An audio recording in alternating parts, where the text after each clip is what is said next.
if you would help me welcome John to the stage. As I've been listening to the Lord and asking him what I believe he wants said in this time, I don't want to say anything that he doesn't want said, but I've been asking him and was up very early this morning praying and just waiting upon the Lord saying, what do you want said to this room full of people who I don't know?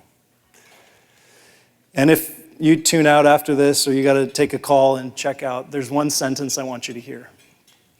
In God's economy, you are kings.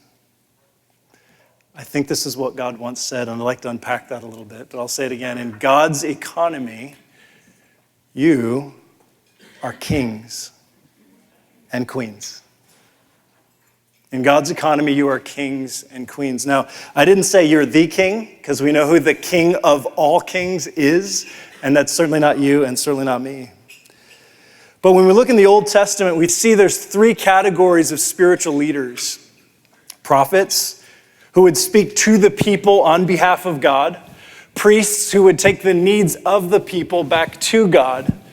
And kings, who controlled more of the resources and more of the relationships than anybody. And isn't that what you do? You're involved in more relationships than most, and you're controlling more resources than most. Some of those are yours and some of those aren't yours. And in the Old Testament, these were spiritual leaders, not just financial leaders. We see in the book of Nehemiah has this role of a king. He's actually working under a king. And he goes and he partners with Ezra, the priest. And when these guys team up, they rebuild the walls of Jerusalem in 52 days. Now you go, what would have happened had Nehemiah not been in that story? And it was just the preacher, just the pastor. The wall would not have been rebuilt. Nehemiah was a governor. He was overseeing people and resources and teams of people to get the project done. And many of you could do that much better than people like me. But I want you to hear the sentence because I do believe this is from God. In his economy, you are kings. I want that to land on your heart. But my question is, in God's economy, how do kings operate? Because we see how the kings of this world operate when all blessings abides in their life and they amass large amounts of resources and they're in control of powerful relationships. I'm going to read to you from a little obscure passage in Deuteronomy 17. And this is before Israel and the people of God ever had a king. They had Moses, and he was a prophet leading the people. They had the Levites, who were the priests, and they were governing the sacrificial system. But there's this chapter, this little section, Deuteronomy 17, that Moses is getting the people of God ready to have a king when they finally get into the land. And these are the instructions for kings. Deuteronomy 17, verse 14. Talking about when you come into the land of Canaan, and here's what he says.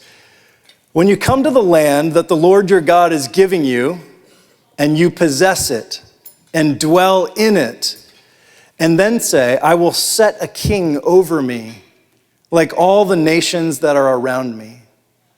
You may indeed set a king over you, whom the Lord your God will choose. One from among your brothers you shall set as king over you. You may not put a foreigner over you who is not your brother.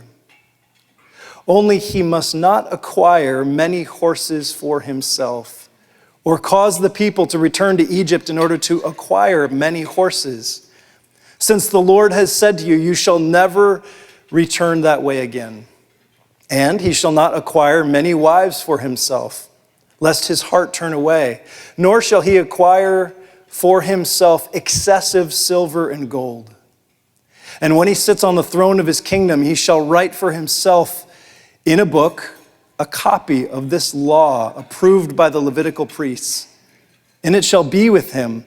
He shall read in it all the days of his life, that he may learn to fear the Lord his God by keeping all the words of this law and these statutes and doing them, that his heart may not be lifted up above his brothers, and that he may not turn aside from the commandment, either to the right hand or to the left, so that he may continue long in his kingdom, he and his children in Israel. These are the laws and the instructions concerning Israel's kings. And I cannot believe how current they are for us today.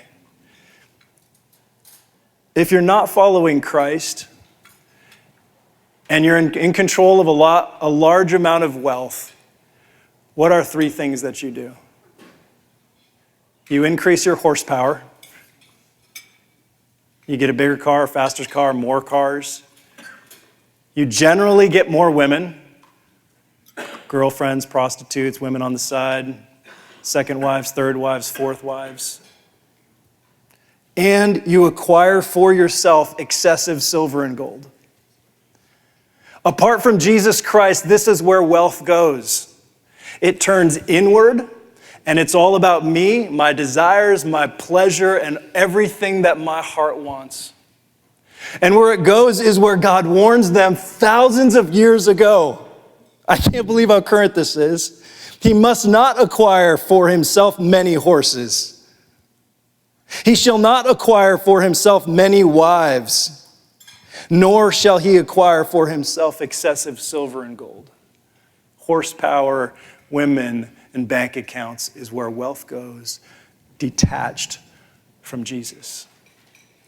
And God says, the antidote for my king, the thing that I want my kings to be utterly preoccupied with, is they are to hand copy the Bible, the book of Exodus probably, and Leviticus and Numbers. Hand copy this into their own book and read it every day of their life.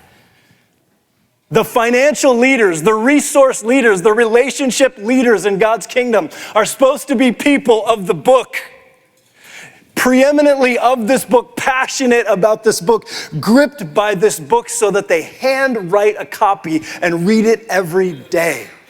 That's what God wanted for his financial leaders. And I believe that's what he still wants for his kings. Are you preoccupied with this book? Does this book dominate your mind and heart more than excessive silver and gold, horsepower, and women? This is what it means to be one of God's kings in God's economy. He deeply, deeply cares about your heart. And he knows that wealth and power and relationships have great potential to lift us up. And so he says, keep your nose in this book that your heart may not be lifted up above your brothers. The kings in God's economy are meant to be servants. Servants. And the only way to stay a servant is to realize you are a servant. And the only way to realize you are a servant is to realize who your master is. And you get it from this book. Kings in God's economy.